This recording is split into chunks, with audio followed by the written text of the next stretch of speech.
Shri Harikrishna Heights इथं अत्यंत वाजवी दरात 25 एमिरेट्स आणि प्रशस्त पार्किंगसह 2 आणि 3 BHK रेडी पोझिशन फ्लॅट्स उपलब्ध।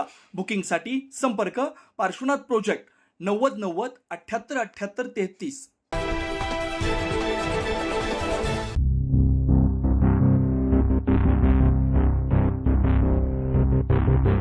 नाशिक जिल्ह्यातील इगतपुरी परिसरात भरदिवसा घडलेल्या धाडसी लुटीनं संपूर्ण तालुका हादरलाय। स्टेट बँक ऑफ इंडिया शाखेबाहेर ही थरारक घटना घडली आहे। अण्णा सुरसे यांच्याकडील तब्बल 4,50,000 रुपयांची रक्कम 2 अज्ञात इसमांनी क्षणार्धात हिसकावून नेली। मिळालेल्या माहितीनुसार अण्णा सुरसे यांनी घर खरेदी करण्यासाठी मोठी रक्कम बँकेतून काढली होती। बँकेतील व्यवहार पूर्ण करून ते बाहेर पडताच आधीपासूनच टपून बसलेल्या चोरट्यांनी त्यांना लक्ष्य केलं।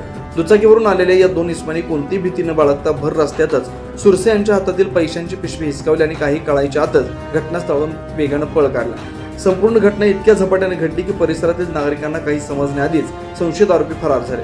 दरम्यान ही लूट सीसीटीव्ही कॅमेऱ्यात कैद झाली आहे। पोलिसांना महत्त्वाचे धागेदोरे मिळण्याची शक्यता आहे। इगतपुरी पोलीस ठाण्यात या प्रकरणी गुन्हा दाखल करण्यात आलाय।